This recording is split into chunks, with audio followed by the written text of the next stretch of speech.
كنت لفترة طويلة ليس المستشار المقرب من ياسر عرفات، كنت عايش مع ياسر عرفات، أسافر معه من زمان، حتى في بيوت الأمن كنت أنام في نفس البيت معه، وكنت أرى فيه القائد والأب والأخ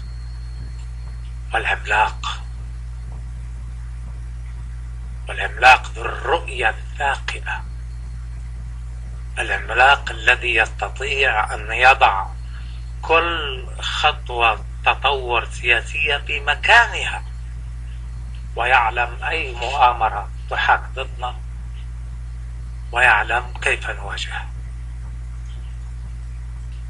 عندما كتبت له الرسالة، أي قبل عام وأكثر من موته، كنت على يقين 100% مما أكتب له، أي أنهم سيحاولون تسميمه وقتله، تماما كما فعلوا مع العبقري العملاق وديع حداد. كل عملاق فلسطيني فشلوا في الانتصار عليه بطائراتهم ودباباتهم وأسلحتهم، حاولوا قتله بطرق أخرى وأهمها السم.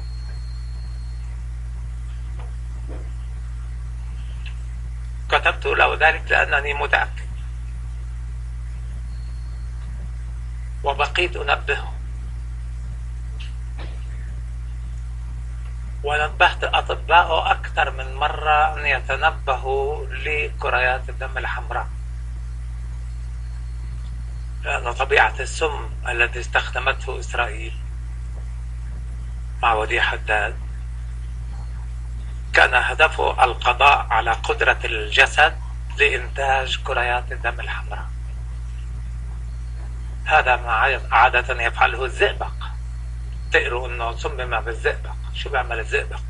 الزئبق يتحرك كما هو بميزان الحرارة ليرسو في بون مارو، بسموه النخاع العظمي. النخاع العظمي هو المكان الذي يفرز كريات الدم الحمراء في الجسد، فإذا توقف عن الإنتاج يموت الجسد درجة درجة ومرحلة مرحلة إلى أن يصل إلى الدماغ. وهذا السم الإسرائيلي له مدى قرابة 8 أشهر، بحيث يبعد الشبهات تماما، لأن الظروف كانت اختلفت ولكن السم يقع الفعل. والمظاهر التي شاهدتها على القائد الراحل في الفترة الأخيرة هي نفس المظاهر التي شاهدتها على الدكتور وديع حداد في مراحله الأخيرة، لدرجة أنني قلت له: يا أبو عمار وجهك. قال لي: أصفر. قلت له: لا، فيش لون. فيش لون. قال لي: كيف؟ قلت له: ترانسبيرنت، يعني أصفر لون. هذا فيش لون. فيش لون يعني فيش كريات دم حمراء. وعدد من الأطباء يعرفون أنني نبهت إلى هذا أكثر. المهم، قصة طويلة كيف عرفت، وكان يعني لن أفتحها هنا، ولكن سأعطيكم أنتم زملائي مثل ما بسموها بالصحافة سكوب. أعلن أمامكم هنا أن الرئيس الفرنسي شيراك يعلم تماما كيف قتل ياسر عرفات،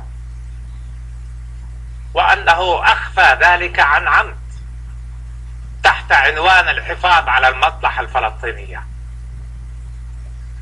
مجموعة الأطباء الفرنسيين التي كانت تشرف عليه وعددهم 3 يعرفون كيف قتل ياسر عرفات وأي نوع من السم استخدم معه.